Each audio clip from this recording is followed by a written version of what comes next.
Hello my dear students, welcome to Score Plus. बेटा, आप लोग ऑलरेडी जानते हैं मैं हूं आपकी केमिस्ट्री की टीचर और हम यहाँ पे करते हैं अपनी केमिस्ट्री के साथ मैजिक क्रिएट। राइट बच्चों, हम लास्ट लेक्चर में मिल चुके हैं।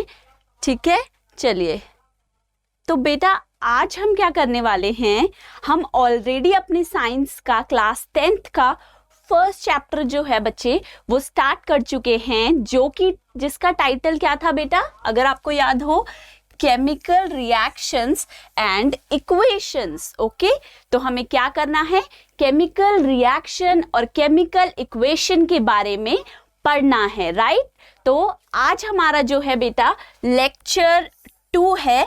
ऑलरेडी हम केमिकल रिएक्शन के बारे में काफी सारी चीजें डिस्कस कर चुके हैं अपने लास्ट जो हमने चैप्टर लेक्चर अटेंड करा था, लेक्चर नंबर 1 उसके अंदर। ठीक है बेटा, तो आइए सबसे पहले कुछ फटाफट से हम एक क्विक रिवीजन कर लेते हैं कि जो हमारा प्रीवियस लेक्चर था, लेक्चर नंबर 1, उसमें हमने क्या क्या चीजें अभी तक डिस्कस कर ली हैं। ओके बच्चों, तो जल्दी से देख लेते हैं फटाफट।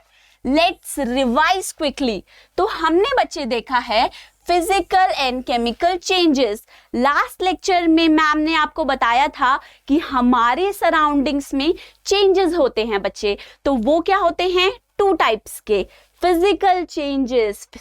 फिजिकल चेंजेस हम कब कहते हैं आ रहे हैं, जब हमारी मैटर की फिजिकल स्टेट चेंज होती है, तब हम कहते हैं बेटा कि फिजिकल चेंज हुआ है। ओके, और जब केमिकल सब्सटेंस के अंदर कोई चेंज आता है, यानी कि केमिकल स्टेट बदल जाती है, ठीक है, तो केमिकली जब उसके अंदर केमिकल प्रॉपर्टीज के अंदर चेंज आ जाता है बेटा, तब हम क्या कहते हैं कि केमिकल चेंज हुआ है। जैसे हमने केमिकल चेंज के अंदर देखे थे कुछ एग्जाम्पल्स, जैसे कि कर्डलिंग ऑफ मिल्क, जब दूध गर्मियों में बाहर पड़ा रहता है और वो फट जाता है बच्चे, तो वो क्या होता है, एक तरीके का केमिकल चेंज होता है। ठीक है, फिर हमने एक देखा था रस्टिंग ऑफ आयरन। ओके, जब हमारी ब्राउन कलर का जंग लग जाता है लोहे की चीजों पे बच्चे, तो वो कब होता है, वो भी एक केमिकल चेंज होता है। ठीक है, फिर हमने देखा था chemical change in everyday life, जैसे मैं ऑलरेडी आपको बता चुकी हूँ कुछ एग्जांपल्स। उसके बाद बच्चे हमने देखा था केमिकल रिएक्शन। तो केमिकल रिएक्शन किसे कहते हैं बेटा, केमिकल रिएक्शन होता है एक प्रोसेस, एक तरीके की प्रक्रिया, जिसके थ्रू आप क्या करोगे, एक सेट ऑफ केमिकल सब्सटेंसेस को चेंज कर दोगे दूसरे सेट ऑफ केमिकल सब्सटेंसेस के अंदर। ओके बेटा, तो ये एक प्रोसेस है जो क्या करेगी, एक तरीके का केमिकल चेंज लेकर आएगी। ओके बच्चे, तो ये हम डिस्कस कर चुके हैं। फिर हमने डिस्कस किया था कैरेक्टरिस्टिक्स ऑफ केमिकल रिएक्शन, मतलब मैडम जब बोल रही हैं कि केमिकल रिएक्शन हुआ है, तो आखिर हमें कैसे पता चलेगा केमिकल रिएक्शन हुआ है, तो बच्चे वो कैसे पता चलता है, कुछ कैरेक्टरिस्टिक्स को ऑब्जर्व करके। ओके, वो क्या थी हमारी, चेंज इन स्टेट, अगर सॉलिड से लिक्विड हो गया, लिक्विड से गैस हो गया, ओके, स्टेट आपने चेंज कर दी, मतलब वहां पे कोई ना कोई केमिकल रिएक्शन तो जरूर हुआ है। दूसरा बच्चे क्या है हमारा, कलर के अंदर चेंज आना, चेंज इन कलर। ओके, तो चेंज इन कलर हो रहा है, तब भी क्या हो रहा है, एक केमिकल रिएक्शन हुआ है। फिर थर्ड हमारा बच्चे था एवोल्यूशन ऑफ अ गैस, जब आपके रिएक्शन के मिक्सचर के अंदर अचानक से बुलबुले उठने लगे, बबलिंग होने लगे, कोई गैस बाहर निकलने लगे, तो इसका मतलब क्या है बच्चे, केमिकल रिएक्शन हो रहा है। ओके, और फोर्थ हमारा क्या कैरेक्टरिस्टिक था बच्चा, चेंज इन टेम्परेचर, जो हमने रिएक्शन मिक्सचर लिया था बेटा बीकर के अंदर, ओके, या कोनिकल फ्लास्क के अंदर, वो अचानक से बहुत गर्म हो गया या फिर वो अचानक से बहुत ठंडा हो गया, तो बच्चे क्या हो रहा है, उसका टेम्परेचर जो है चेंज हो गया, तो उस केस में भी आप क्या बोलोगे, केमिकल रिएक्शन हो रहा है। ठीक है, वो भी एक क्या है, characteristic of chemical reaction. Okay तो ये सारा पोर्शन बेटा हम ऑलरेडी डिस्कस कर चुके हैं लेक्चर नंबर 1 में। ओके जिन्होंने नहीं देखा है वो वहां पे जाके हमारे लेक्चर 1 को कंप्लीटली देखकर वापस आ सकते हैं लेक्चर 2 पे, ठीक है। तो अब हम स्टार्ट करने जा रहे हैं आज का अपना लेक्चर नंबर 2। तो सबसे पहले हम देख लेते हैं एक ओवरव्यू कि आखिर आज करना क्या है भाई। तो बच्चे आज के लेक्चर का ओवरव्यू देखते हैं।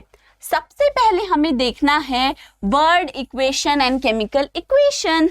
जैसे कि हमने चैप्टर के टाइटल में क्या पढ़ा है बेटा, chemical reaction and equations. Okay तो हमें केमिकल रिएक्शन भी देखना है और साथ ही साथ में क्या देखना है, केमिकल इक्वेशंस। आखिर क्या है ये केमिकल इक्वेशंस, तो आज हम देख लेंगे बच्चे, ठीक है। तो word equation and chemical equation, फिर balanced and unbalanced chemical equation. कुछ केमिकल इक्वेशन ऐसी होंगी जो अनबैलेंस्ड होगी और कुछ होंगी जो परफेक्टली बैलेंस्ड होंगी, तो वो भी हम आज देखेंगे। थर्ड हम देखेंगे why do we need to balance a chemical equation. आखिर क्यों हम इतना पढ़ें, क्यों इतना ज्यादा टाइम अपना वेस्ट करें एक इक्वेशन को बैलेंस करने के लिए। मैडम आखिर क्यों करें, रहने दो, छोड़ ही देते हैं, ठीक है। फोर्थ हम पढ़ेंगे step for balancing a chemical equation. अगर हम एक केमिकल इक्वेशन को बैलेंस करने जा रहे हैं बच्चे, तो हमें क्या पता होना चाहिए, क्या स्टेप्स हम फॉलो करें जिससे कि हम एक परफेक्ट केमिकल इक्वेशन बना डालें, ठीक है। देन हम करेंगे practice balancing. At the end of the lecture हम क्या करेंगे, कुछ एग्जाम्पल्स लेके ट्राई करेंगे कि हम उन्हें परफेक्टली बैलेंस्ड फॉर्म में ले जा सकें। ओके तो चलिए शुरू करते हैं। फर्स्ट हमारा क्या टॉपिक है बच्चा, वर्ड इक्वेशन। ओके तो देखो बेटा, जब भी कोई केमिकल रिएक्शन होता है, ठीक है, अब आप बुक में कैसे पढ़ते हो, कोई भी केमिकल रिएक्शन हो रहा है, मान लो मैंने आज यहाँ पे एक केमिकल रिएक्शन कर डाला, तो मैं क्या कहूंगी आपको, मुझे आपको तो बताना है ना कि आखिर मैंने उस रिएक्शन के अंदर क्या करा है, किस सब्सटेंस को किस सब्सटेंस के साथ मिला दिया जिससे कि कुछ नया बना दिया, राइट बच्चों। तो ये चीज ऑब्जर्व करने के लिए, ये चीज को बताने के लिए हम क्या यूज करेंगे, सेंटेंसेस। ऑब्वियसली मैम हम लिख देंगे, जैसे कि यहाँ एक सेंटेंस लिखा गया है, zinc metal reacts with dilute sulphuric acid to form zinc sulphate and hydrogen gas, right. तो बच्चे एक बात बताइए आप मुझे, क्या हमारे पास इतना समय है, इतना टाइम है हमारे पास आजकल की बिजी लाइफ में कि हम बार बार ही इतने लंबे चौड़े सेंटेंसेस लिखते रहें that this is going to react with this chemical compound to form this.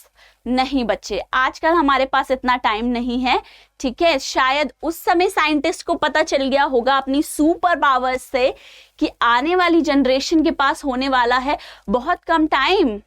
आखिर इंस्टाग्राम भी तो चलाना है बच्चे, फेसबुक भी तो चलाना है, यूट्यूब पे वीडियोस भी तो देखनी है, तो उस सब के लिए भी तो टाइम निकालना है। तो मैम इतना टाइम तो हमारे पास नहीं है कि हम इतनी बड़ी बड़ी रिएक्शंस को लिख सके, सही कहा ना। तो बच्चे उस समय साइंटिस्ट ने सोच लिया था कि आने वाली जनरेशन को चाहिए होंगे शॉर्टकट्स, इसीलिए उन्होंने बना डाली वर्ड इक्वेशन और केमिकल इक्वेशन बच्चे, ठीक है। तो वर्ड इक्वेशन आखिर क्या चीज है, देखो बच्चे, वर्ड इक्वेशन के अंदर हमें क्या करना है, जो भी हमारी एक लंबी चौड़ी रिएक्शन हो रही है, जैसे मैम ने अभी क्या बोला, zinc reacts with dilute sulphuric acid to form zinc sulphate and hydrogen gas, right. ये एक बहुत बड़ा लंबा चौड़ा सेंटेंस है, इसी में चाहती हूं एक शॉर्ट फॉर्म में लिखना, मेरे पास इतना टाइम नहीं है इतना बड़ा सेंटेंस लिखने के लिए। तो हम क्या करेंगे बच्चे, एक वर्ड इक्वेशन की फॉर्म में इसको रिप्रेजेंट करेंगे। यहां ध्यान दीजिए, ये क्या है, एक वर्ड इक्वेशन है। बच्चे वर्ड इक्वेशन में हम क्या करते हैं, जो भी हमारे केमिकल सब्सटेंसेस यूज हो रहे होते हैं उनके केमिकल नेम्स से हम उसे लिख देते हैं। जैसे फॉर एग्जाम्पल हम मैथ्स में कैसे लिखते हैं, 2 + 2 = 4, 4 + 4 = 8। तो वो क्या है, वो भी आपका एक रिप्रेजेंटेशन है जिससे आप अपने उस मैथमेटिकल ऑपरेटर को दिखा रहे हो, राइट, इन अ शॉर्टर वे। तो वैसे ही हम बच्चे केमिस्ट्री के अंदर क्या करते हैं, वर्ड इक्वेशंस और केमिकल इक्वेशंस बनाते हैं जिससे कि हम शॉर्ट में काम कर सके, कम टाइम में अपने काम को पूरा कर सके, ठीक है। तो वर्ड इक्वेशन के अंदर आपने क्या करना है, जो सब्सटेंसेस रिएक्ट कर रहे हैं उन्हें लिखना है लेफ्ट हैंड साइड पे। बच्चा ये देखिए, ये क्या है आपका LHS, I am using the short form. Left hand side पे आप क्या लिखोगे, अपने रिएक्टेंट्स को लिखोगे, वो केमिकल सब्सटेंसेस जो रिएक्शन करने जा रहे हैं वो कहाँ आएंगे, लेफ्ट हैंड साइड पे। और उनके बीच में बेटा एक आएगा प्लस का साइन, ठीक है, ये दिखाने के लिए कि जिंक और क्या रिएक्ट कर रहा है, सल्फ्यूरिक एसिड। तो शॉर्ट में हमने लगा दिया जिंक प्लस सल्फ्यूरिक एसिड। फिर बच्चे हम यूज करते हैं ये एरो। अब ये एरो किस काम आता है बेटा, ये इस चीज को दिखाने के काम आता है कि रिएक्शन आखिर जा किस डायरेक्शन में रही है, ठीक है। ये रिएक्टेंट है, ये एरो जिस तरफ मूव करता है वो क्या होता है, प्रोडक्ट। मतलब यहां से ये बना डाला, ठीक है, इधर से किधर गए हम, इधर गए, ये दिखाता है ये एरो। तो एरो भी बहुत इंपॉर्टेंट है बेटा, ठीक है। और ये क्या है हमारी राइट हैंड साइड, जिसे हम लिख सकते हैं RHS।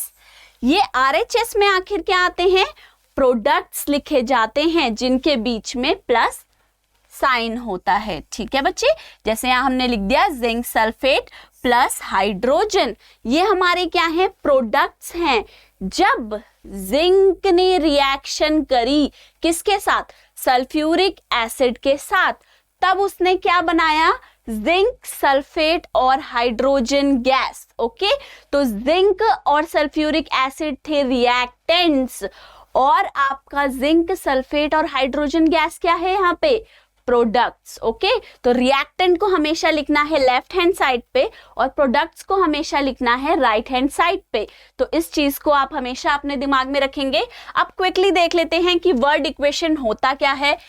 The method of representing a chemical reaction with the help of chemical name of the substances involved in it is known as word equation. Okay, जैसे मैं आपको ऑलरेडी बता चुकी हूँ, एक मेथड ऑफ रिप्रेजेंटेशन मतलब एक तरीका है जिसके जरिए हम किसी केमिकल रिएक्शन को chemical name of the substances, जो सब्सटेंसेस उस केमिकल रिएक्शन में इन्वॉल्व हैं, ठीक है, उनके केमिकल नेम के थ्रू हम उस रिएक्शन को क्या करते हैं बच्चे, रिप्रेजेंट करते हैं, उसे दर्शाते हैं। तो ये क्या होता है हमारा एक वर्ड इक्वेशन, इसे हम क्या कहते हैं, वर्ड इक्वेशन, ठीक है। जैसे जिंक की वर्ड, जिंक ने जब रिएक्शन करा सल्फ्यूरिक एसिड के साथ, जिंक सल्फेट और हाइड्रोजन गैस बनाई, तो वर्ड इक्वेशन क्या बनी, zinc plus sulphuric acid arrow zinc sulphate plus hydrogen. मतलब जिंक प्लस सल्फ्यूरिक एसिड को मिलाओगे तो क्या मिलेगा, जिंक सल्फेट और हाइड्रोजन गैस। ओके बच्चे, तो ये क्या था हमारा वर्ड इक्वेशन। अब चलिए आगे चलते हैं। अब हम कहाँ पहुंचे हैं बच्चे, अब हम आ गए हैं केमिकल इक्वेशन के ऊपर कि आखिर केमिकल इक्वेशन का क्या मतलब है। वर्ड इक्वेशन तो हमने समझ लिया, अब केमिकल इक्वेशन का क्या मतलब है। तो बेटा वर्ड इक्वेशन यूज किस लिए करी आपने, एक रिएक्शन का जो एक सेंटेंस बड़े सेंटेंस की फॉर्म में आप लिख रहे थे उसे छोटे तरीके में लिखने के लिए हमने यूज करी वर्ड इक्वेशन। वर्ड इक्वेशन में क्या लिखते हैं हम, chemical name of the substances या केमिकल नेम कंपाउंड का, ठीक है। अब हमें क्या करना है, उसे और छोटा बनाना है, ठीक है, हमें और इजी मेथड दे दो, इतना भी नहीं कर पाएंगे हम, ठीक है। तो और छोटे मेथड के लिए क्या होगा बच्चा, अब आप केमिकल नेम की जगह पे क्या यूज करोगे, केमिकल फॉर्मूले या फिर सिंबल किसी एलिमेंट का, ठीक है, तो वो क्या बना देगा आपका केमिकल इक्वेशन। देखो, we can change this word equation. कौन सी वर्ड इक्वेशन? जो अभी देख चुके हैं लास्ट स्लाइड पे word equation, into a chemical equation by writing the symbols and formulae of the various substances in place of their names। Chemical name की जगह पे लिख दो केमिकल फॉर्मूले, तो वो क्या बन जाएगा? Chemical equation. ठीक है, प्रॉपर डेफिनेशन देख लो बच्चा, this is the proper definition. The method of representing a chemical reaction with the help of symbols and formulae of the substances involved in it is known as chemical equation। मतलब अगर आप किसी reaction को इस तरीके से बता रहे हो, रिप्रेजेंट कर रहे हो कि उसमें आपने क्या लिखा है? सिंबल्स या फिर केमिकल फॉर्मूले। किन चीजों के? उन केमिकल सब्सटेंसेस के जो उस रिएक्शन के अंदर क्या है बेटा? इन्वॉल्व्ड हैं। ठीक है, जो उस रिएक्शन में भाग ले रहे हैं, या तो वो रिएक्टेंट है या वो प्रोडक्ट है। ठीक है, तो वो अगर आप उनके क्या लिखोगे? केमिकल फॉर्मूले या सिंबल बच्चे, तो वो क्या बन जाएगी? आपकी एक केमिकल इक्वेशन।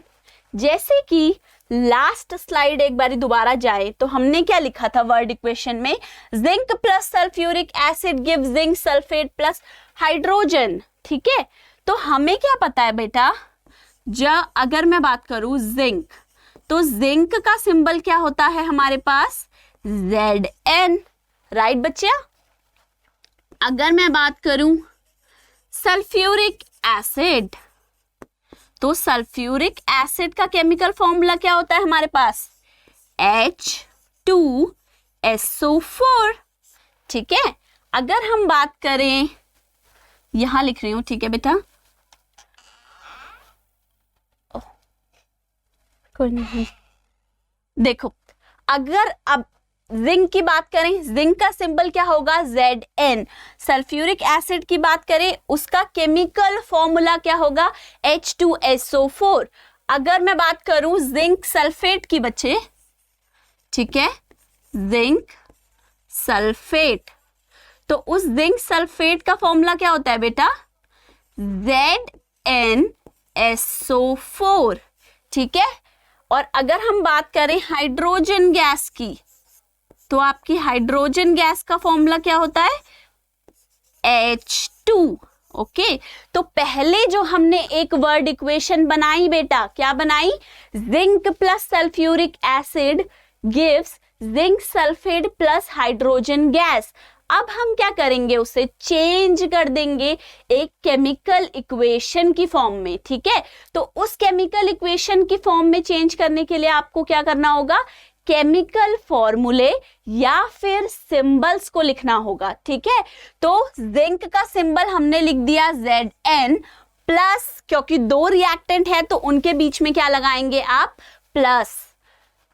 सल्फ्यूरिक एसिड जिसका क्या फॉर्मूला है? H2SO4 gives zinc sulphate ZnSO4 plus hydrogen gas, मतलब H2 गैस।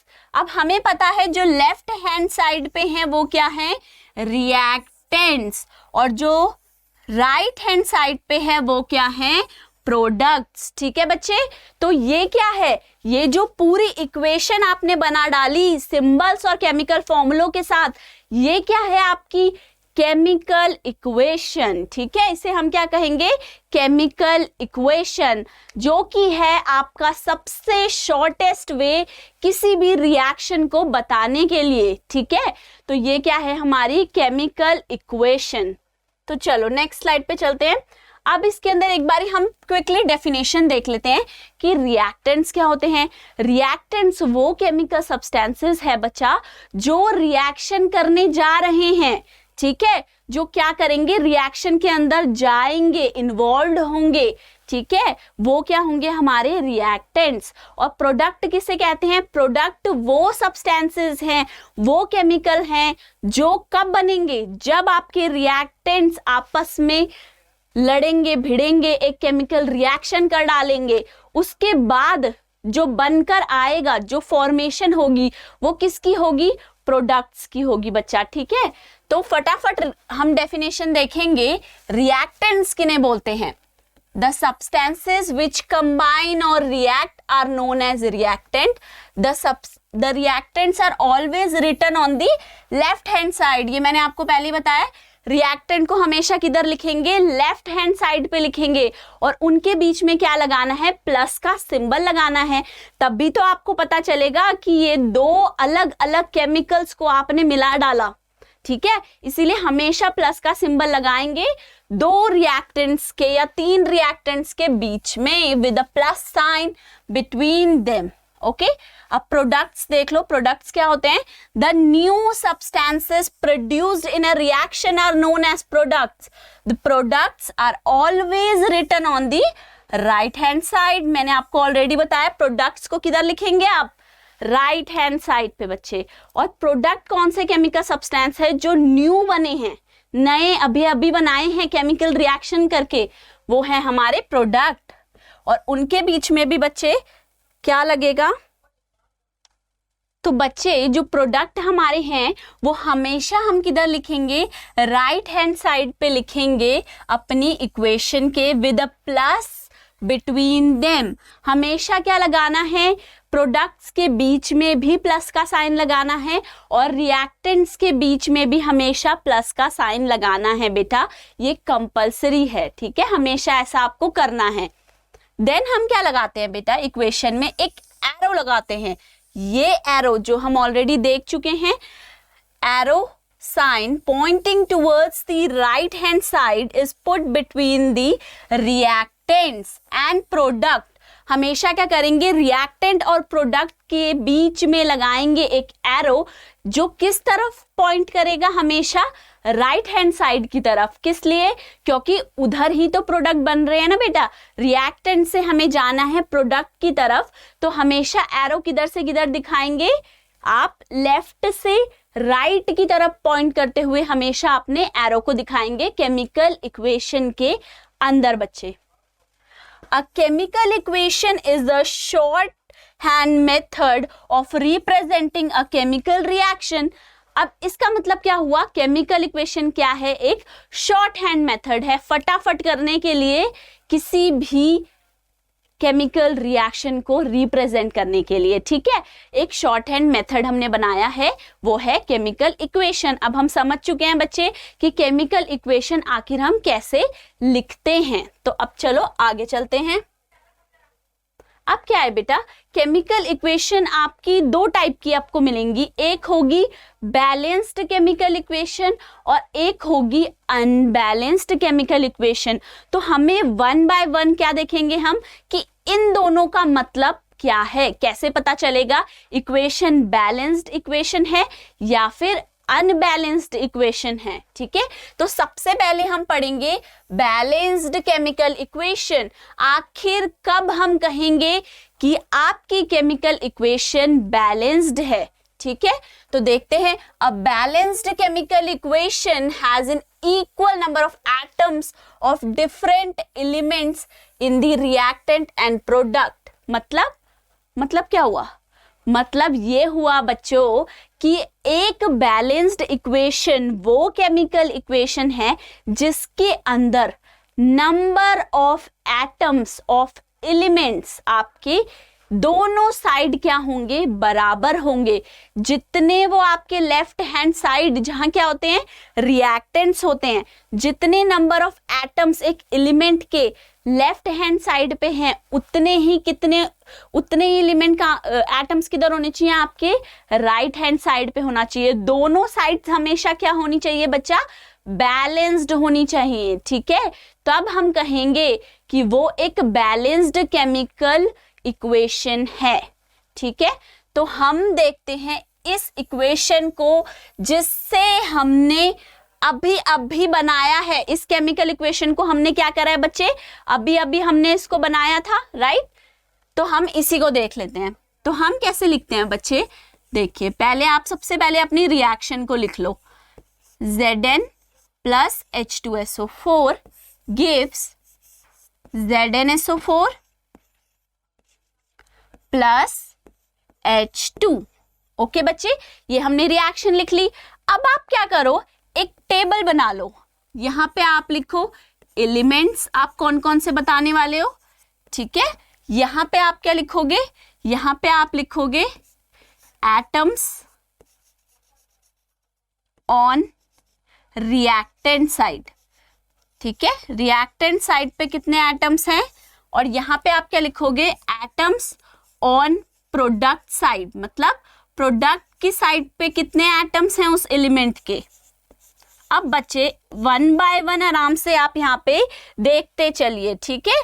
क्या देखते चलिए, रुकिए, एक एक एलिमेंट को देखिए। सबसे पहले क्या है हमारे पास, यहाँ पे जिंक है, तो यहाँ लिख दीजिए जिंक Zn। फिर क्या है हमारे पास, हाइड्रोजन है, तो लिख दीजिए H। फिर क्या है आपके पास बच्चा, सल्फर है, तो सल्फर का लिख दीजिए सिंबल S। और उसके बाद क्या है, ऑक्सीजन है, तो लिख दो ऑक्सीजन का सिंबल O। अब क्या करोगे, अब करनी है काउंटिंग। किस चीज की काउंटिंग, कि रिएक्टेंट साइड पे उस एलिमेंट के कितने एटम्स हैं और प्रोडक्ट साइड पे उस एलिमेंट के कितने एटम्स है, ठीक है। अब यहाँ देखो जिंक का कितना एटम है आपके पास बच्चा, 1 एटम, ओके। हाइड्रोजन का देखिए यहाँ कितने हैं, 2। सल्फर कितना है हमारे पास, 1। और ऑक्सीजन कितना है, 4। अब आ जाओ दूसरी तरफ प्रोडक्ट के पास, जिंक देखो बेटा कितना है, 1। फिर हाइड्रोजन, कितने हाइड्रोजन है, 2। फिर आ जाओ सल्फर पे, कितने सल्फर हैं, 1। और फिर ऑक्सीजन एटम कितने हैं, 4। अब बच्चे आप खुद कंपेयर करके इस टेबल के थ्रू देख सकते हो, जिंक दोनों साइड इक्वल है, हाइड्रोजन दोनों साइड इक्वल है, सल्फर दोनों साइड इक्वल है, और ऑक्सीजन भी दोनों साइड इक्वल है। इसका मतलब क्या है, दोनों साइड पे सारे के सारे एलिमेंट्स के इक्वल नंबर प्रेजेंट है। तो यहाँ हम क्या बोलेंगे, ये जो केमिकल रिएक्शन हमें दी गई है ये पूरी तरीके से एक बैलेंस्ड केमिकल इक्वेशन है बच्चा, ठीक है।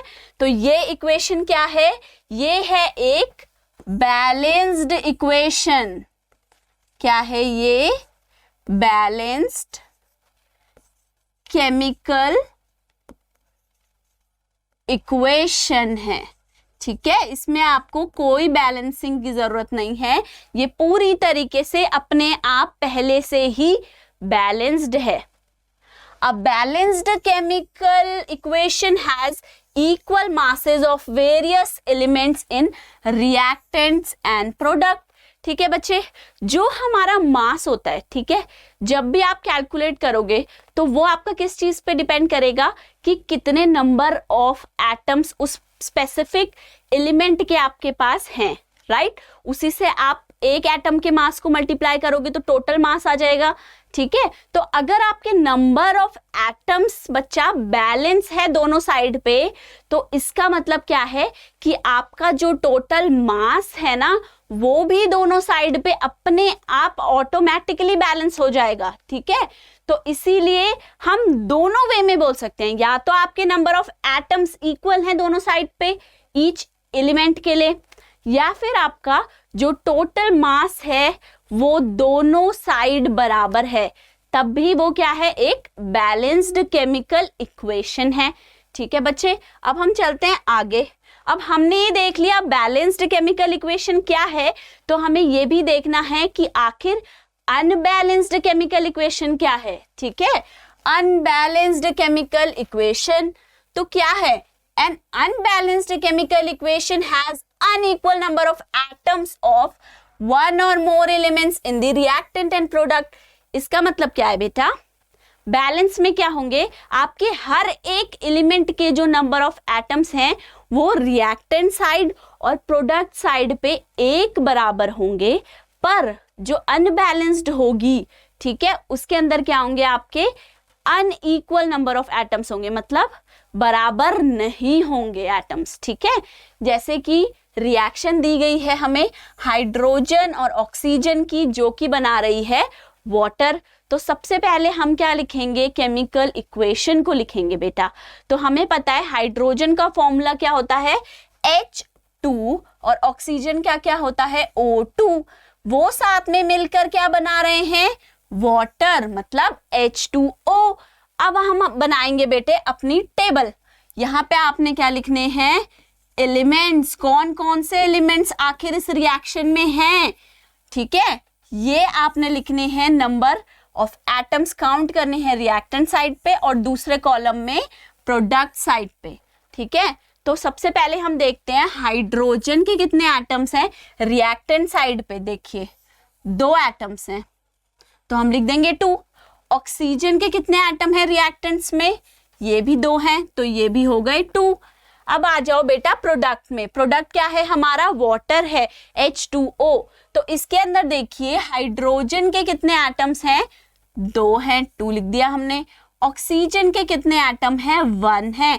अब इस टेबल से आप क्लियरली देख सकते हो कि हाइड्रोजन जो है ये तो बच्चे बैलेंस्ड है, लेकिन जो ऑक्सीजन है ये बैलेंस नहीं है, ठीक है। तो ये कैसी एक रिएक्शन है, ये एक केमिकल इक्वेशन है जो कि अनबैलेंस्ड है। An unbalanced equation has unequal masses of various elements in reactant and product. Obviously बच्चे अगर आपके number of atoms different elements के वो ही अगर आपके इक्वल नहीं होंगे दोनों साइड्स पे, मतलब रिएक्टेंट में और प्रोडक्ट में, अगर आपके नंबर ऑफ एटम्स ही बराबर नहीं है तो मास तो बराबर हो ही नहीं सकता, ठीक है। तो अनबैलेंस्ड इक्वेशन क्या है, जहां पे number of atoms of elements जो हैं वो भी अनइक्वल है और आपके जो मासेस है वो भी क्या है, अनइक्वल है बच्चे, ठीक है। चलिए अब नेक्स्ट पे मूव करते हैं। तो देखिए बच्चों, जैसे कि हम ये देख चुके हैं बेटा कि अनबैलेंस्ड केमिकल इक्वेशंस क्या होती हैं, ठीक है। वो केमिकल इक्वेशंस जिसमें क्या है आपका number of atoms of each elements reactant side पे और प्रोडक्ट साइड पे क्या है, अनइक्वल है, ठीक है। तो उसे हम क्या कहते हैं, अनबैलेंस्ड केमिकल इक्वेशन। तो हम एक बहुत बढ़िया एग्जाम्पल देखने वाले हैं हाइड्रोजन और ऑक्सीजन के रिएक्शन का। तो यहाँ पे अगर आप देखो बच्चा, आपको दिया गया है क्या, यहाँ पे मेरे पास है एक हाइड्रोजन मॉलिक्यूल और एक है ऑक्सीजन मॉलिक्यूल, जिन्होंने रिएक्शन करके क्या बनाया है, वाटर मॉलिक्यूल बेटा, ठीक है।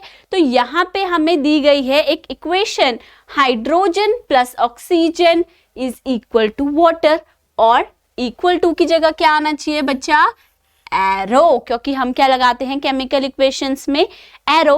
तो ये आपकी हो गई इस रिएक्शन के लिए वर्ड इक्वेशन बच्चा, ठीक है।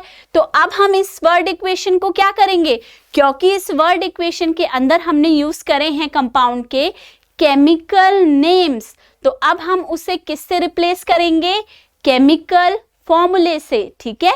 तो इसीलिए अब हम क्या करेंगे, वर्ड इक्वेशन से बनाएंगे केमिकल इक्वेशन।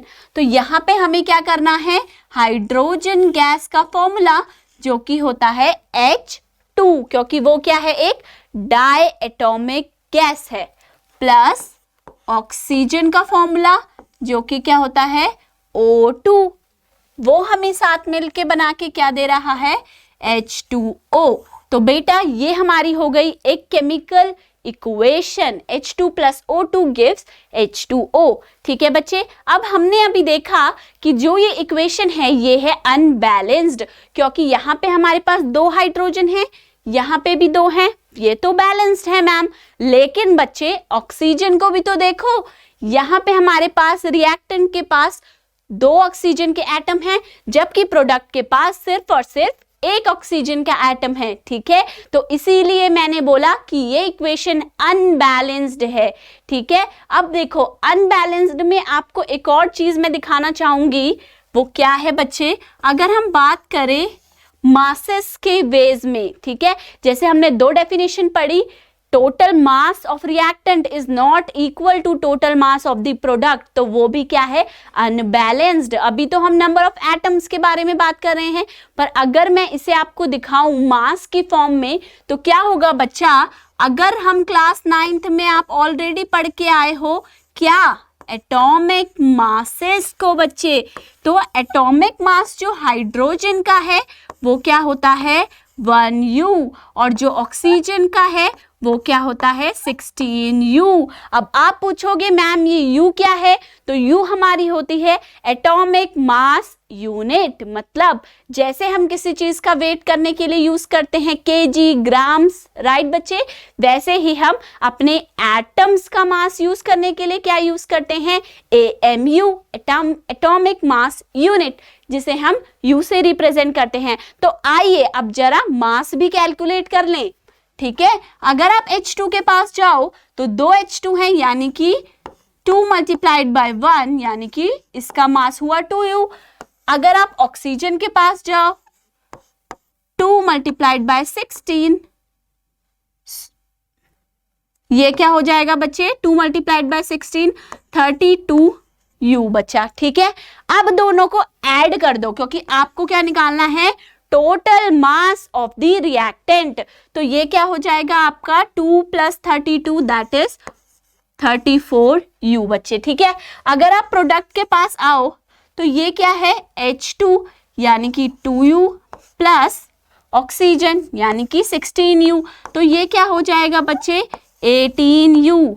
अब आप यहाँ पे क्लियरली देख सकते हो कि मास के अंदर कितना बड़ा डिफरेंस आ गया है, ठीक है। यहाँ रिएक्टेंट का है 34, जबकि आपके प्रोडक्ट का कितना मास है 18U। तो ये बहुत ही बड़ा एक हमारा हमने क्या कर दिया, गलती कर दी बच्चे। क्यों कर दी, क्योंकि मास कभी बनाया नहीं जा सकता और ना ही डिस्ट्रॉय किया जा सकता है। अब ऐसा किसने कहा, हमारे लॉ ने कहा।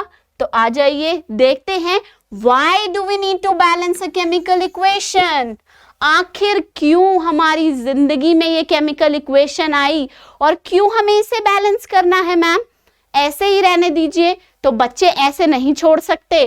क्यों नहीं छोड़ सकते, क्योंकि हमारा एक लॉ है, वो क्या है, हमारा law of conservation of mass. वो हमें क्या बताता है, मास can neither be created nor be destroyed. ना तो आप किसी केमिकल रिएक्शन के अंदर मास को क्रिएट कर सकते हो, बना सकते हो, ना उसे डिस्ट्रॉय कर सकते हो बच्चे, ठीक है। इसीलिए हमेशा atomic masses of the reactant must be equal to atomic mass of the product, ठीक है। दोनों साइड पे आपको बैलेंस बनाना है। तो ये क्या कहता है, matter can neither be created nor be destroyed in a chemical reaction, ठीक है। This means that the total mass of all the reactant must be equal to total mass of the product. या हम दूसरे तरीके से कैसे कह सकते हैं, the number of various type of atoms in a reactant must be equal to the number of same type of atoms in the product। या तो बच्चे आप मास को इक्वल बना दो। मास को कैसे इक्वल बना सकते हो, अगर आपने नंबर ऑफ एटम्स को इक्वल बना दिया तो मास ऑटोमेटिकली ही इक्वल बन जाएगा बच्चे, ठीक है। तो देखो इस रिएक्शन में आप क्या कर सकते हो बच्चे, बैलेंस कर सकते हो। कैसे बैलेंस करोगे, अगर मैं यहाँ पे लगा दूं एक 2, ठीक है, तो मेरे पास 2 ऑक्सीजन और 4 हाइड्रोजन हो गए। और अगर मैं यहाँ पे भी एक 2 लगा दूं बच्चे, तो अब इस इक्वेशन को देखिए, ये है टोटली बैलेंस्ड इक्वेशन, ठीक है। तो अगर अब आप निकालोगे बच्चे तो दोनों साइड आपके मासेस क्या हो जाएंगे, इक्वल हो जाएंगे, ठीक है। तो हम करते हैं बैलेंसिंग, क्योंकि हमें फॉलो करना है law of conservation of mass. अब यहाँ पे कई बच्चे क्या करते हैं बेटा, एक और चीज मैं बता दूं, देखो कई बारी क्या होता है, काफी ज्यादा बारी बच्चे क्या कर देते हैं, जैसे मैंने उन्हें रिएक्शन दिया H2 + O2 gives H2O, ठीक है बच्चे। तो एक बच्चे ने क्या कर डाला, उसने बोला मैम आपने बोला ये इक्वेशन बैलेंस नहीं है, मैं इसको चुटकी बजा के बैलेंस कर दूंगा। कैसे करोगे बच्चे, उसने यहाँ पे H2O को कर दिया H2O2। लो मैम, अब तो हाइड्रोजन भी 2 हैं दोनों तरफ और ऑक्सीजन भी 2 हैं, अब तो आप खुश हो। ठीक है बच्चे, तो ये है बेटा बहुत बड़ी गलती। क्यों है? क्योंकि ऐसा करके आपने बैलेंस तो कर दिया इक्वेशन को, पर आपने क्या गलत कर दिया मेरे बच्चे? आपने ये चीज गलत कर दी कि आपने अपने केमिकल कंपाउंड को ही बदल दिया। ठीक है, वाटर H2O से उसने बना दिया H2O2 जो कि होता है हाइड्रोजन परऑक्साइड बच्चे। तो ये आपका टोटली रॉन्ग है, बिल्कुल गलत है।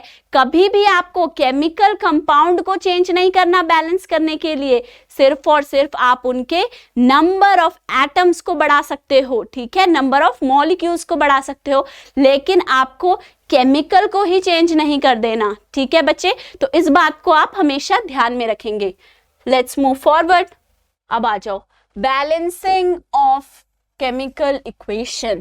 The process of making the number of different type of atoms equal on both the sides of an equation is called balancing of equation. मतलब balancing of equation क्या है? एक process है जिसे अगर आप पूरी तरीके से follow करोगे तो आप कहाँ पहुंच जाओगे? एक प्यारी सी बैलेंस्ड केमिकल इक्वेशन के पास पहुंच जाओगे। ठीक है बच्चे, तो ये हमारे पास ऑलरेडी इक्वेशन थी जिसमें हमने क्या देखा था कि हमारी प्रोडक्ट साइड पे देखो, इस रिएक्शन के अंदर क्या देखा था हमने? हाइड्रोजन एटम कितने हैं रिएक्टेंट में? 2, और ऑक्सीजन भी कितने हैं रिएक्टेंट के पास? 2। लेकिन प्रोडक्ट पे जब हम आए तो हाइड्रोजन तो बैलेंस है 2, लेकिन ऑक्सीजन क्या हो गया यहाँ पे? 1। ठीक है, तो यहाँ पे क्या हो गया? सारी हमारी गेम खराब करी किसने? ऑक्सीजन ने क्रिएट कर दिया अनबैलेंस सिस्टम। ठीक है, तो अब क्या करना पड़ेगा? इस ऑक्सीजन को करना पड़ेगा बैलेंस बच्चे। तो कैसे करेंगे? देखो, आप जाओ इस ऑक्सीजन को बैलेंस करना। अब ऑक्सीजन कम कहाँ है? प्रोडक्ट की साइड पे। अब देखो, अगर यहाँ 2 है तो हमें यहाँ भी क्या चाहिए? प्रोडक्ट में भी 2 चाहिए मैडम। तो 2 के लिए क्या करेंगे? मल्टीप्लाई कर दो इसे 2 से। क्या करोगे? यहाँ पे इस 1 को मल्टीप्लाई कर दो 2 से, ताकि 2 ऑक्सीजन एटम हो जाए। यानी कि आपने क्या करा? इस रिएक्शन में लगा दिया 2H2O। ठीक है, अब जैसे ही मैंने यहाँ पे 2H2O लगाया बेटा, ऑक्सीजन तो बैलेंस हो गया, लेकिन मैंने क्या कर दिया? हाइड्रोजन के अंदर अनबैलेंस क्रिएट कर दिया। देखो यहाँ ध्यान से, अब हाइड्रोजन कितने हो गए प्रोडक्ट साइड में? 2 × 2 दैट इज 4 हाइड्रोजन एटम बन गए बेटा। तो मैंने ऑक्सीजन को बैलेंस करा, एक को बैलेंस करने के चक्कर में मैंने दूसरे को बिगाड़ दिया। ठीक है, पर अब क्या करना पड़ेगा? हमें उस हाइड्रोजन को भी बैलेंस करना पड़ेगा। तो ये तो हो गया। अब हाइड्रोजन को कैसे बैलेंस करोगे आप? यहाँ पे एक 2 लगा के, तो ये भी क्या हो जाएगा? 4। तो इससे आपके पास आई एक बैलेंस केमिकल इक्वेशन, जिसे आप कैसे लिखोगे? 2H2 plus O2 gives 2H2O। ठीक है बच्चा, इस रिएक्शन के अंदर अब आप ये देख सकते हो 4 हाइड्रोजन एटम रिएक्टेंट के पास, 4 हाइड्रोजन एटम प्रोडक्ट के पास, और 2 ऑक्सीजन एटम रिएक्टेंट के पास, और 2 ही ऑक्सीजन एटम प्रोडक्ट के पास।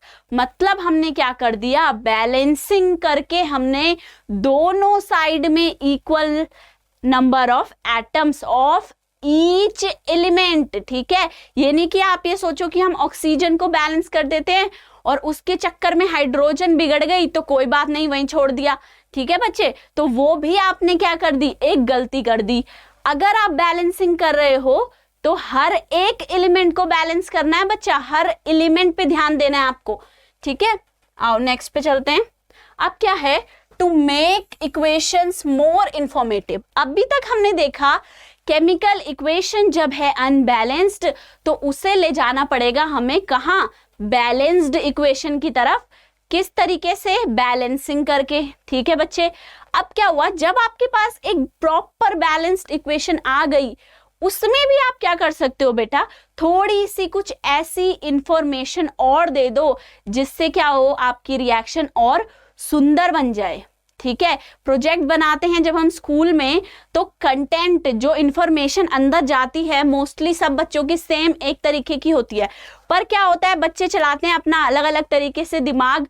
कोई अच्छी अच्छी ड्राइंग्स बना देता है, कोई अच्छे अच्छे कवर बाहर से लगा देता है। ठीक है, वो क्या कर रहे हैं बेटा, वो प्रोसेस तो सेम ही है ना, उन्होंने भी सेम प्रोजेक्ट बनाया है, पर उन्होंने क्या करा, कुछ ऐसी चीजें एक्स्ट्रा अपनी तरफ से डाल दी जिससे उस प्रोजेक्ट को उन्होंने +1 लेवल पे ले गए और सुंदर बना दिया। ठीक है, तो आपको भी अगर अपनी केमिकल रिएक्शन को थोड़ा और सुंदर बनाना है तो आप क्या कर सकते हो, उसके अंदर कुछ थोड़ी बहुत चीजें ऐसी हैं जो अगर आप और ऐड कर दोगे तो वो कहाँ चली जाएगी, एक बहुत ही सुंदर बैलेंस्ड केमिकल इक्वेशन बन जाएगी। ठीक है, तो उसके लिए क्या है, 3 पॉइंट्स हैं, आओ 1 बाय 1 देख लेते हैं। पहली चीज क्या है, by indicating physical states of the reactant and product. अगर आप ये लिख दो, जिंक है, हाइड्रोक्लोरिक एसिड के साथ रिएक्ट कर रहा है, ठीक है, तो आप अगर सिंपल लिख दोगे जिंक प्लस HCl, ठीक है, ये तो आपकी एक सिंपल वे हो गई, हर कोई लिख देगा।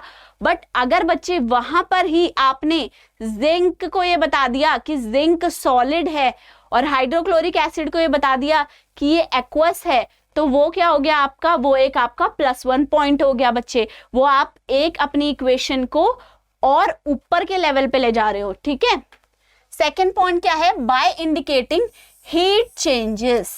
ठीक है, हमारे बेटा रिएक्शंस के अंदर 2 तरीके के रिएक्शन हमने पिछली क्लास में भी देखा था होते हैं। एक होता है एक्सोथर्मिक रिएक्शन, मैं यहाँ पे लिख देती हूँ आपके लिए। एक आपका क्या होता है बेटा, एक होता है एक्सोथर्मिक रिएक्शन और दूसरा क्या होता है आपका एंडोथर्मिक रिएक्शन। ठीक है, देखो इन दोनों टर्म्स के अंदर क्या चीज सेम है बच्चे, दोनों टर्म्स के अंदर आप लिखते हो थर्मिक, एंडोथर्मिक, एक्सोथर्मिक। तो थर्मिक का क्या मतलब है, हीट। यहां से आपको क्या पता चल रहा है, दोनों रिएक्शंस के अंदर चाहे वो एंडोथर्मिक हो चाहे वो एक्सोथर्मिक हो, हीट का एक चेंज होगा बच्चे। ठीक है, अब क्या होगा, या तो हीट उस रिएक्शन को चाहिए, ठीक है, आप जब रिएक्शन को हीट दो तब वो रिएक्शन होगी। ठीक है, तो वो क्या होगी एंडोथर्मिक, और एक्सोथर्मिक क्या होगी, जब वो रिएक्शन हुई तो उसने क्या करा, अपने जो सिस्टम है उसके अंदर से हीट को बाहर निकाल दिया, बाहर छोड़ दिया, तो क्या हो गई वो एक्सोथर्मिक। ठीक है, एक्सो का मतलब आप ये समझ लो ये होता है बाहर, मतलब इसने हीट को बाहर निकालना है, और एंडोथर्मिक का मतलब होता है अंदर। एंडोथर्मिक कौन सी रिएक्शन होती है, जिसके अंदर हीट जो है वो इन्वॉल्व्ड होती है बच्चे। इन्वॉल्व्ड का क्या मतलब है, मतलब हीट चाहिए होती है, रिक्वायर्ड होती है। ठीक है, एक्सोथर्मिक क्या है, जिसमें हीट क्या होती है, इवॉल्व होती है। इवॉल्व का क्या मतलब है, बाहर निकलती है हीट उस रिएक्शन के होने के बाद। ठीक है, तो हम क्या कर सकते हैं, अगर हम अपनी रिएक्शन के अंदर ये बता दें कि हीट निकल रही है या हीट हम उसे दे रहे हैं, तो भी हम एक अपनी रिएक्शन को अच्छे वे में रिप्रेजेंट कर देते हैं इक्वेशन को। ठीक है, थर्ड क्या है, बाय इंडिकेटिंग कंडीशंस। अब कंडीशंस में हमारी क्या आती है बच्चे, कई सारी चीजें आ सकती है। कंडीशन क्या है, आप एक रिएक्शन करवा रहे हो ए को बी के साथ मिला के, अब उसमें अगर आपने उसे गर्म करके रिएक्शन करानी है, ठीक है, गर्म कराए तो आप क्या बता सकते हो कि आपने हीट दी है। अगर आपने लिख दिया हीट, इसका मतलब क्या है कि वो आप एक कंडीशन बता रहे हो। अगर आपने क्या कर दिया, उस रिएक्शन के अंदर अगर आपने ये बता दिया कि आपने क्या करा है, एक इलेक्ट्रिसिटी को पास करके उस रिएक्शन को कराया है, ठीक है, तो वो क्या हो गया, वो आपने एक कंडीशन बताई है बच्चे कि हमने इलेक्ट्रिसिटी दी है तब वो रिएक्शन हुई है।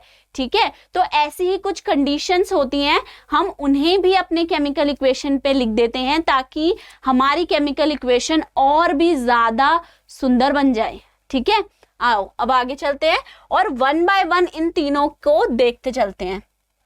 तो देखो सबसे पहले मैडम ने क्या बोला, फिजिकल स्टेट बता दो बच्चों, ठीक है। अगर आपने फिजिकल स्टेट बता दी रिएक्शन के अंदर तो वो आपका एक हो गया प्लस पॉइंट, ठीक है। तो कैसे बताएंगे फिजिकल स्टेट, अगर सॉलिड है तो हम लिखेंगे ब्रैकेट के अंदर S, अगर लिक्विड स्टेट है तो हम लिखेंगे ब्रैकेट के अंदर L, और अगर एक्वस सॉल्यूशन है तो क्या लिखते हैं बच्चे, AQ। AQ किसके लिए लिखते हैं, एक्वस सॉल्यूशन के अंदर। और अगर गैस है तो गैसियस स्टेट के लिए क्या लिख दोगे, ब्रैकेट के अंदर लिख दो G, ठीक है। तो ये सब अगर आपने सिंबल्स दे दिए तो भी आपकी रिएक्शन जो है वो और अच्छी बन जाएगी, आपकी केमिकल इक्वेशन, ठीक है। तो हम इसे देखते हैं, ये हमारा एग्जाम्पल जिसे हम पहले से ही लेके चल रहे हैं। तो यहाँ क्या है बेटा, जो जिंक होता है वो हम लेते हैं जिंक के ग्रैन्यूल्स, ठीक है। तो जिंक के ग्रैन्यूल्स जो होते हैं वो किस फॉर्म में होते हैं बेटा, सॉलिड फॉर्म में होते हैं। तो क्या लिखोगे, जिंक क्या है, सॉलिड। जिंक के साथ ब्रैकेट में क्या लिख दिया मैडम ने, S। H2SO4, H2SO4 क्या होता है बेटा, ये एक सॉल्यूशन है। आपने कैसे बनाया, एक एक्वस सॉल्यूशन बनाया H2SO4 का वाटर में डाल के, ठीक है, वाटर में उसको डिसॉल्व करके। तो आपने क्या बना दिया यहाँ पे, एक्वस सॉल्यूशन। तो यहाँ पे क्या लिखोगे, H2SO4 के साथ में AQ, एक्वस। अब क्या है, जिंक सल्फेट। जिंक सल्फेट आपका कहाँ बना, एक्वस सॉल्यूशन के अंदर बना, तो इसमें भी क्या लिखोगे, AQ। एंड में क्या लिखोगे बच्चे, H2 गैस इवॉल्व हुई है तो H2 के साथ ब्रैकेट में लिख दोगे G। इसका मतलब क्या है, H2 गैस बनी है। तो हमने क्या कर दिया, अपना केमिकल इक्वेशन के अंदर यहाँ पे हमने स्टेट्स, फिजिकल स्टेट्स को मेंशन कर दिया केमिकल इक्वेशन में, ठीक है। आओ नेक्स्ट पे चलते हैं। नेक्स्ट क्या है हमारा बेटा, इंडिकेट द हीट चेंजेस। अगर आपने हीट चेंजेस बता दिए, जैसे मैंने अभी आपको बताया दो टाइप की रिएक्शन होती हैं, एक्सोथर्मिक, एंडोथर्मिक। तो हम दोनों को देख के चलेंगे। सबसे पहले आते हैं एक्सोथर्मिक रिएक्शन पे। तो एक्सोथर्मिक रिएक्शन कौन सा है, reaction in which heat is evolved. Evolved का मतलब क्या है, हीट बाहर निकलेगी, ठीक है, लिख लो, हीट बाहर निकलेगी इस रिएक्शन के अंदर, एक्सोथर्मिक जो होगा, ठीक है। इसका एग्जाम्पल देखो बच्चों, the burning of carbon in oxygen is an exothermic reaction because heat is evolved in this reaction, ठीक है बच्चे। कार्बन जो हमारा एलिमेंट है इसका एक फॉर्म क्या होता है, कोल, जिसे हम कहते हैं कोयला। अगर उसको आप जलाते हो बच्चे तो वो गर्म होता है, तो वो जलता है ना, वो आपको हीट एनर्जी देता है, ठीक है। तो इसका मतलब क्या है, वो एक इसका मतलब क्या है कि वो एक एक्सोथर्मिक रिएक्शन हो रहा है, वहां पे हीट की एनर्जी निकल रही है एनवायरनमेंट में। तो यानी कि अगर हम उस रिएक्शन को लिखें, कैसे लिखें मैडम, कार्बन का सिंबल क्या है बच्चे, C, प्लस आप उसका रिएक्शन किससे करा रहे हो, ऑक्सीजन O2, जो कि क्या है, गैस। उससे आपने क्या बना दी, एक और गैस जो कि क्या है, CO2 गैस, ठीक है। कार्बन का रिएक्शन कराया ऑक्सीजन के साथ और क्या बनाया, कार्बन डाइऑक्साइड, ठीक है। तो इस रिएक्शन के अंदर क्या होता है बेटा, ये हाईली एक्सोथर्मिक है, हीट दे रही है। तो जो भी रिएक्शन हमारा एक्सोथर्मिक है उसमें हम क्या करते हैं बेटा, क्योंकि हीट बाहर जा रही है तो हमने क्या करना है, प्रोडक्ट के साथ में लिख देना है प्लस हीट। तो यहां मैं क्या करूंगी, प्रोडक्ट क्या है, कार्बन डाइऑक्साइड, तो मैं उसके साथ क्या लिख दूंगी, प्लस हीट। इसका मतलब क्या है कि मुझे रिएक्शन को देखते ही पता चल जाएगा, अच्छा प्रोडक्ट ने साथ में हीट भी निकाली है, इसका मतलब ये क्या है, एक्सोथर्मिक रिएक्शन है, ठीक है बच्चे। अब चलो नेक्स्ट पे चलते हैं। नेक्स्ट क्या है आपका, एंडोथर्मिक। एंडो मतलब जो अंदर लेगा हीट, उसको कहेंगे एंडो, ठीक है।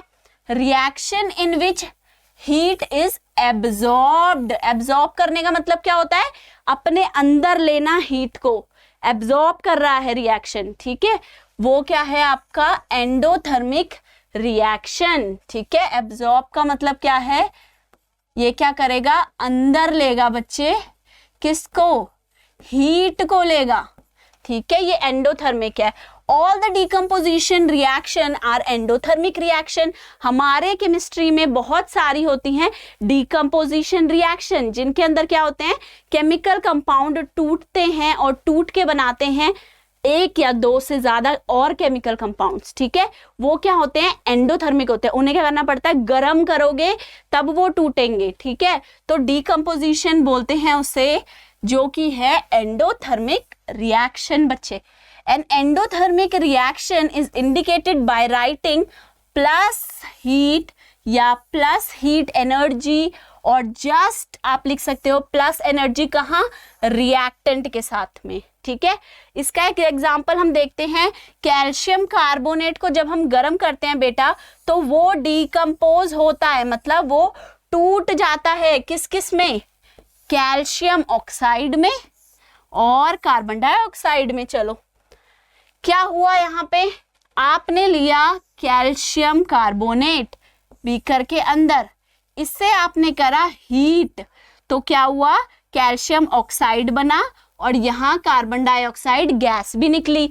अब इसे लिखेंगे कैसे बच्चे, सबसे पहले आपको पता है रिएक्टेंट क्या है, कैल्शियम कार्बोनेट, किस फॉर्म में है, सॉलिड। ठीक है बच्चे, तो सॉलिड कैल्शियम कार्बोनेट कहाँ जा रहा है आपका, जब आपने उसे हीट करा उसने बनाया कैल्शियम ऑक्साइड, वो भी है सॉलिड, प्लस CO2 गैस। अब बच्चे क्योंकि ये एक एंडोथर्मिक रिएक्शन है, मतलब हमने इस रिएक्शन को कराने के लिए क्या करा है बेटा, इसको गर्म करा, हमने हीट दी, एनर्जी दी। ठीक है, तो यानी कि आप यहाँ पे प्लस हीट कहाँ लिखोगे, रिएक्टेंट की साइड पे। ठीक है बच्चे, यहाँ प्लस हीट कहाँ आता है, रिएक्टेंट की साइड पे आता है, कि हमने रिएक्टेंट को, कैल्शियम कार्बोनेट को गर्म करा है, तब बना है कैल्शियम ऑक्साइड और कार्बन डाइऑक्साइड गैस। पर बेटा हम ऐसे प्लस हीट लिखने की जगह पे क्या करते हैं, कई बार आप इस एरो के ऊपर मेंशन करो कि आपने इसे हीट करा है। ठीक है, तो ये ज्यादा आपका अच्छा मेथड है। अब नेक्स्ट पे चलिए, यहाँ क्या है, indicate the condition under which the reaction take place. ठीक है, तो एक रिएक्शन जब आप कराओगे तो उसके अंदर बहुत सी कंडीशंस हो सकती हैं। आप उसे हीट कर रहे हो, आप उसे इलेक्ट्रिकल एनर्जी दे रहे हो, या कभी कभार कोई ऐसे केमिकल सब्सटेंस होते हैं जिनको हम कहते हैं कैटलिस्ट। वो क्या करते हैं, वो आपकी रिएक्शन अगर 1 घंटे में हो रही है तो उसे 10 मिनट में करा देगा। ठीक है, तो वो क्या करते हैं, हेल्प करते हैं आपकी रिएक्शन को जल्दी कराने के लिए। तो ऐसी चीजों को भी हम रिएक्शन इक्वेशन में मेंशन कर सकते हैं। अगर देखो heat is required for a reaction to take place, तो हम हीट का साइन लगाते हैं, जो कि है ये, इसको कहते हैं डेल्टा। ठीक है, कहाँ लिखेंगे, एरो के ऊपर लिखेंगे। If the reaction takes place in the presence of a catalyst, अगर कोई कैटलिस्ट यूज हो रहा है, वो केमिकल सब्सटेंस जो रिएक्शन को जल्दी कराता है बच्चे। ठीक है, तो हम क्या करेंगे, उसका सिंबल या उसका फॉर्मूला कहाँ लिखेंगे, एरो के ऊपर लिखेंगे। अब ये एक रिएक्शन देखो बच्चों, पोटेशियम क्लोरेट है जो कि सॉलिड फॉर्म में है, उससे हमने क्या करा है, हीट करा और MnO2 डाला। MnO2 क्या है यहाँ पे, कैटलिस्ट है। ठीक है, तो ये कैटलिस्ट क्या कराएगा, रिएक्शन को जल्दी कराएगा। तो क्या बन गया, potassium chloride KClO2 gas, oxygen gas. ठीक है, तो ये क्या करा आपने इस केमिकल इक्वेशन के अंदर क्या लिख दिया बच्चे, रिएक्शन कंडीशंस को लिख दिया, कि आपने हीट करा है और आपने कैटलिस्ट यूज करा है। तो इससे आपने क्या करा, अपनी रिएक्शन को और बेटर वे में रिप्रेजेंट करा है। ठीक है, नेक्स्ट पे चलिए। अब ये क्या है बच्चे, स्टेप्स फॉर राइटिंग इक्वेशंस और केमिकल रिएक्शन। अब यहाँ क्या है, हम अभी तक बहुत सारे स्टेप्स देखते हुए आए हैं, तो यहाँ हम उन सबको इकट्ठा कर रहे हैं कि आखिर हमने क्या क्या स्टेप्स करने हैं। तो सबसे पहला स्टेप क्या है, write down the chemical reaction in the form of word equation. सबसे पहले बनाएंगे वर्ड इक्वेशन, सबसे पहले सीखा था हमने। फिर क्या करेंगे, keeping the reaction on reactant on left hand side and product on right hand side. ठीक है, यहाँ पे रिएक्शन नहीं आएगा बच्चे, ये क्या होएगा, रिएक्टेंट। रिएक्टेंट को कहाँ लिखते हैं, लेफ्ट साइड पे, और प्रोडक्ट को कहाँ लिखते हैं, राइट साइड पे। अब सेकेंड स्टेप क्या है, पुट द सिंबल्स एंड फॉर्मूले of all the reactant and products in the word equation. क्या करोगे, जो वर्ड इक्वेशन बनाई है वहां पे अब केमिकल नेम की जगह पे क्या लिख दोगे, केमिकल सिंबल या फिर केमिकल फॉर्मूले। थर्ड स्टेप क्या करोगे, balance the equation by multiplying the symbols and formulae by the smallest possible figure. अब आपको क्या करना है, बैलेंसिंग करनी है उसकी। ठीक है, उस इक्वेशन को बैलेंस करेंगे। लास्ट और फोर्थ स्टेप में आप क्या करोगे, if possible make the equation more informative by indicating the physical state of the reactant and product by indicating heat change. Okay, if any take place in the reaction by indicating conditions under which the reaction takes place. However, अब बेटा ये भी important है, ठीक है, क्यों? However, you do not have sufficient information regarding the physical state, heat change and condition of the reaction. This step may be avoided. अब हमने फोर्थ में क्या करा था बेटा, हमने बता दिया फिजिकल स्टेट क्या है, ठीक है, आपके सब्सटेंसेस की कंडीशंस क्या हैं, हीट चेंजेस क्या हैं। इससे हमने रिएक्शन इक्वेशन को और इंफॉर्मेटिव बनाया। ठीक है, लेकिन अगर आपको इनमें से कुछ नहीं पता तो आप इसको अवॉइड भी कर सकते हो। फोर्थ स्टेप को जरूरी नहीं है कि आपको पता नहीं है कि फिजिकल स्टेट क्या है तब भी आप कुछ भी फिजिकल स्टेट लिख कर आ रहे हो। ठीक है, तो वो चीज गलत है बच्चे, वो आपको नहीं करना है। ठीक है, अब हम आ जाते हैं अपनी प्रॉब्लम 1 पे। मतलब अब हमें देखना है कि बैलेंसिंग और जो अभी तक जितना भी हम पूरे लेक्चर में पढ़कर आए हैं वो हमें कैसे फॉलो अप करना है। ठीक है, तो यहाँ क्या है, write a balanced equation for following reaction. एक रिएक्शन है, क्या है reaction, methane burns in oxygen to form carbon dioxide and water. ये देखो बर्निंग ऑफ मीथेन हो रही है, कितनी सारी बच्चे क्या निकल रही है, हीट एनर्जी निकल रही है। ठीक है, तो इसका हमें क्या देना है, बैलेंस्ड केमिकल इक्वेशन देना है। तो हम कहां से शुरू करेंगे, सबसे पहले हम लिखेंगे क्या, वर्ड इक्वेशन। ठीक है, वर्ड इक्वेशन में हमने क्या करना था, केमिकल नेम लिखने थे। तो कैसे लिखेंगे, methane plus oxygen gives us, क्या देगा बच्चा, कार्बन डाइऑक्साइड एंड वाटर। तो यहां पे लिख low carbon dioxide plus water. Okay बच्चे, अब ये क्या बन गई, हमारी वर्ड इक्वेशन बन गई। अब इससे हम कहां जाएंगे, इससे हम जाएंगे केमिकल इक्वेशन के पास। अब केमिकल इक्वेशन में क्या करना था, वर्ड इक्वेशन में अगर हम केमिकल नेम की जगह सिंबल्स या केमिकल फॉर्मूले लिख दे तो वो केमिकल इक्वेशन बन जाएगी। तो यहाँ पे क्या आ जाएगा, मीथेन का फॉर्मूला क्या होता है हमारा, CH4 plus oxygen O2 gives us, क्या देगा, carbon dioxide CO2 plus water. ठीक है, अब हम क्या करेंगे, जो केमिकल इक्वेशन है इसे चेक करेंगे कि ये बैलेंस है या नहीं है, और अगर नहीं है तो इसे बैलेंस करेंगे। ठीक है, तो उसके लिए हमने क्या करना था, उसके लिए हमें एक साइड पे लिख देंगे एलिमेंट्स। ठीक है, और यहाँ पे लिख देंगे हम लेफ्ट हैंड साइड, या आप रिएक्टेंट साइड भी लिख सकते हो, राइट हैंड साइड या प्रोडक्ट साइड। एलिमेंट क्या है बच्चा, कार्बन है हमारे पास, हाइड्रोजन है और ऑक्सीजन है। अब रिएक्टेंट साइड में देखो, एक कार्बन है 1 और प्रोडक्ट साइड में भी एक ही है 1। हाइड्रोजन पे आ जाओ, रिएक्टेंट साइड पे कितने हाइड्रोजन है 4, पर प्रोडक्ट साइड पे कितने हाइड्रोजन है 2। ठीक है, अब ऑक्सीजन पे आ जाओ, यहाँ पे कितनी ऑक्सीजन है आपके पास, रिएक्टेंट लेफ्ट हैंड साइड पे 2 ऑक्सीजन एटम है और आपके यहाँ पे कितने हैं देखो 2 + 1 यानी कि 3 ऑक्सीजन एटम है बच्चे। ठीक है, तो अब हमको यहाँ पे क्या करना है, इसको बैलेंस करना है। सबसे पहले आ जाओ हाइड्रोजन पे, अगर यहाँ 4 है यहाँ 2 है, अगर मैं यहाँ पे मल्टीप्लाई बाय 2 कर दूं तो ये भी 4 हो जाएंगे, राइट बच्चा। तो यहाँ कर देते हैं मल्टीप्लाइड बाय 2। अब देखो, जब भी आप एक एलिमेंट को बैलेंस करते हो तो उसके साथ में बाकियों को भी टैली करते चलो, क्योंकि वो भी आपने खराब करे। जब मैंने यहाँ H2O के अंदर हाइड्रोजन को बैलेंस करने के लिए 2 से मल्टीप्लाई करा तो मैंने एक चीज और करी है बच्चे, क्या, ऑक्सीजन को भी छेड़ा है। ठीक है, तो उसको भी साथ के साथ लिखते चलो कि हाइड्रोजन तो बैलेंस कर दिया पर आपने यहाँ पे ऑक्सीजन को भी तो 2 कर दिया।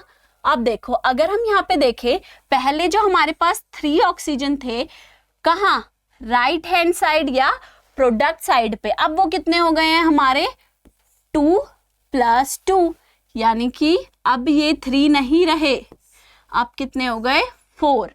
अब देखो इस टेबल को दोबारा, कार्बन तो बैलेंस हो गई, हाइड्रोजन भी बैलेंस हो गया, लेकिन ऑक्सीजन नहीं हुई।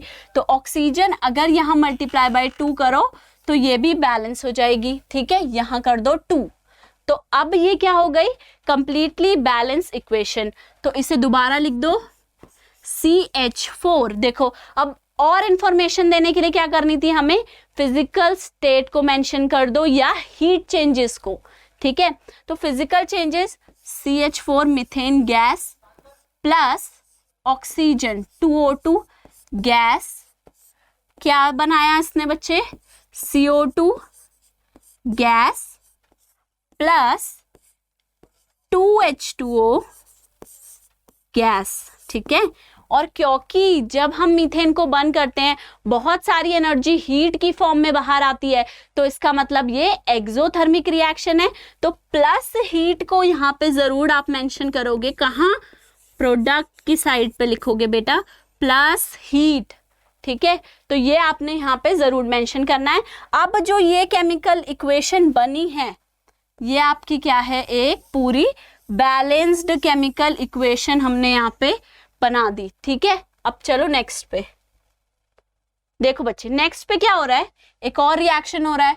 On adding an aqua solution of sodium hydroxide to an aqua solution of copper sulphate. देखो, जब आप रिएक्शन को पढ़ोगे ही तो वो रिएक्शन ही आपको काफी सारी चीजें बता देगी। जैसे कि अगर इसे आप अच्छे से पढ़ो, ये आपको फिजिकल स्टेट बता रहा है बच्चे, क्या बता रहा है, एक्वस स्टेट में है सोडियम हाइड्रोक्साइड और एक्वस स्टेट में ही क्या है, कॉपर सल्फेट भी है। ठीक है, यहीं पे इसने आपको स्टेट बता दी। उससे क्या बना बेटा, कॉपर हाइड्रोक्साइड इज प्रेसिपिटेटेड। देखो, प्रेसिपिटेट हो रहा है यानी कि एक सॉलिड बन रहा है। ठीक है, प्रेसिपिटेट बन के सॉलिड प्रेसिपिटेट बन के वो नीचे बैठ जाएगा, यानी कि हमें पता चल गया कॉपर हाइड्रोक्साइड क्या होगा, सॉलिड होगा। And sodium sulphate remains in the solution. अगर ये सॉल्यूशन में रहेगा तो बेटा ऑब्वियसली ये भी एक्वस होगा। ठीक है, तो इसके सबसे पहले लिख दो वर्ड इक्वेशन। अब वर्ड इक्वेशन क्या आएगी बेटा इसकी, सोडियम हाइड्रोक्साइड कॉपर सल्फेट से रिएक्ट कर रहा है, तो आप लिखोगे, तो यहां पे लिखना पड़ेगा हमें क्या, सोडियम हाइड्रोक्साइड प्लस किस चीज से रिएक्ट कर रहा है आपका सोडियम हाइड्रोक्साइड, यहाँ पे aqua solution of copper sulphate. तो यहाँ पे क्या लिखोगे आप, कॉपर सल्फेट। ठीक है, ये जब हुआ तो इसने क्या बनाया, इसने बनाया कॉपर हाइड्रोक्साइड